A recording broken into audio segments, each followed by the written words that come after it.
23 so far in this series. What do you put that down to? What's been the conversation within the team about why they haven't been able to perform when it mattered most?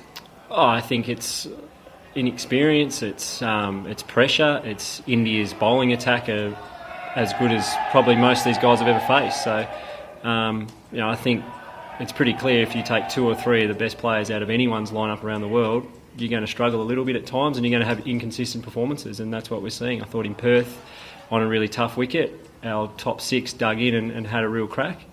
In this game, no doubt, we're a little bit disappointing, but that's going to happen from time to time. We've just got to try and make sure that we're improving and making sure that our good and our bad is a little bit closer together than what it's been in the last couple of Test matches. But I think it's pretty common that you see that when you've got inexperienced players playing in your top 6 against high quality bowling. Tim, the first couple of tests, the game moved a little bit quicker than it did in this one with a different surface out here. Do you think the need for consistent and methodical cricket over a period of time did, I suppose, expose a bit of what you were talking about there in terms of inexperience and I suppose missing players? Yeah, I think the wicket was always going to be a bit of a grind. It was going to be slow, and at times that can expose a bit of a gap between sides. But I just think you have to give India the credit. They won the toss, they batted really well, kept us out there for 2 days. And after that, as I said, we were behind the 8 ball, and it's pretty hard to come back from that. I just think it was plain and simply we were just outplayed, and India deserved to win this test. Just in regard, you mentioned missing Steve and Dave in particular, I suppose. What's happened so far in this series? Obviously, there was a lot of noise this week about interviews and whatever happening.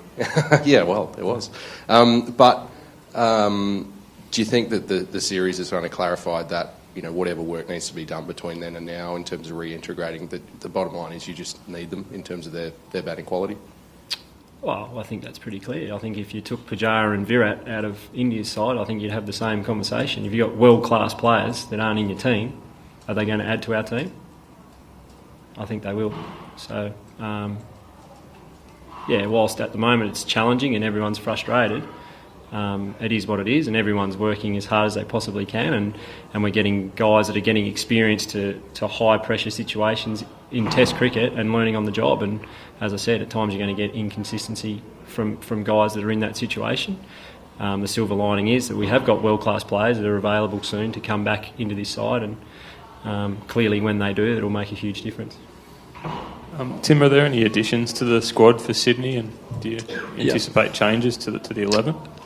So Marsh has been added to the squad, so he'll come with us to Sydney, and we'll get up to Sydney, have a look at the conditions. We think it from what we're hearing, it will probably spin quite a bit, so once we see that for ourselves, you try and think about the best combination to win that test, and that's the goal for us, is to get up there and win the series, win the test and draw the series.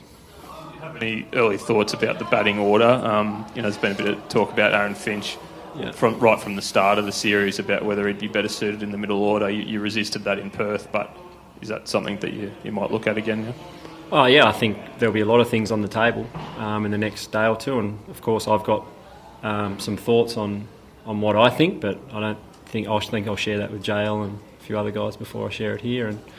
But as I said, we think we've got the best group of players available to us at the moment, and we'll pick the best combination out of that group that we think will win this last test. Do you think the confidence thing hospitals are now? The top order, the frontline batsmen are not confident enough. They're getting started, but they're not able to do something that they can. I think, they would like to be scoring a few more runs, but at the same time, I think what we've seen is guys are getting starts, so I think they're seeing that they're good enough at this level. It's just probably a little bit of a mind thing where a couple of them need a big score to really truly believe that they belong at Test level and can succeed at Test level. And the other part of it is that India's attack, their pace bowling in particular, has been incredibly disciplined and has worn guys down. So I think that's also a factor why we're having a lot of starts, because they are just bowling really, really well, and they're making it really hard to score, and they grind you down and force you into making a mistake. And when you make a mistake, you're out. So there's a little bit from our side. You've also got to give them a huge amount of credit for the way they've been bowling as a group in this series, and and for probably the last 12 months. Do you think there's a dearth of talent, batting talent in Australia right now? And one more thing, we have Anscombe in the squad, and he goes and plays big bash. Yeah. And he could be selected for the Sydney Test. But is it the right way to go about things? Like, you have a guy in the Test squad, he goes to play very cricket, and he jumps straight back to Test cricket. I mean, it doesn't sound right. Yeah, but I think that's just the way it is. It's modern day cricket. You've got to be able to switch between formats, and you've got to do it really quickly. And as I said, we've got some players who aren't available, and because of that, some guys are getting an opportunity probably before they would have. But again, at the same time, there's been a hell of a lot of talk about our batting and our top six. But as I think you're seeing, if we can get Virat and Pujara out, there's some holes in the opposition's batting as well. So we've just got to be able to score enough runs to give our bowling attack a chance to line them up. And there's a little. We're not scoring a lot of runs, but I don't think India are at the moment. And part of the reason is that both attacks are really, really good as well.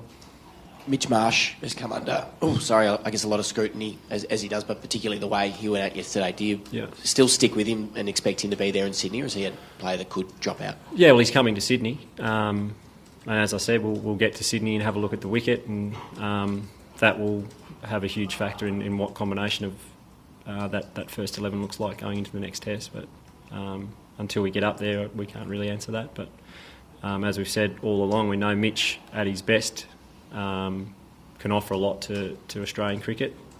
We just need to make sure that he's at his best more often than not, and like the rest of us, that the gap between his best and his worst gets smaller all the time.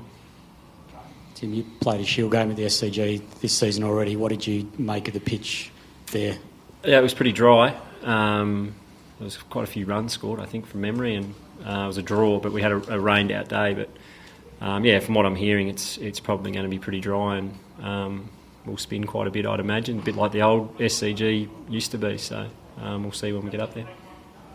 There's been a lot of talk about the batting depth and what sort of problems have led to this point. Do you get a sense that the bigger picture of the system is broken, whether it's devaluing the Shield or the fact that the Shield goes on break for the Big Bash? Again, it's out of our control, isn't it? So as players, our job is to play cricket and turn up where we're supposed to turn up. We don't do the programming, and we can't help it at this stage. I think we're having conversations with the ACA about how we could potentially do it better down the track, and then Cricket Australia and the ACA will work through that. But at the moment, you can't use change of format as an excuse. We're not playing well enough under pressure when it matters, and that's a fact. Whether it's 2020, whether it's one-day cricket or whether it's Test cricket, it's happening through all three formats at the moment. And just in terms of the quicks, how sore are they now, and are you quite confident they'll all be playing in Sydney? Yeah, I think physically they're all fine. So they'll come up to Sydney, and again we'll have a look at the conditions before we name our 11. But there's no problems with any of them at this stage. Last question, Dan. Were the interviews you touched on a moment ago, were they a distraction at all? I mean, did they have any effect on the group? Not that I noticed. Obviously, we didn't have them on. We were in the change rooms or eating lunch, so I'm sure guys went home that night and listened to them and had their own thoughts on it, but it certainly wasn't discussed during play. But yeah, look, I think what's happened's happened, and we're getting towards the end where those guys are coming back, and I think that's what the conversation should be around now. I think it's all been out there. People have had their say, and the guys have nearly finished their bans and done their time. So I think it's time we started focusing on the fact that they're coming back, and from that there's some real positives.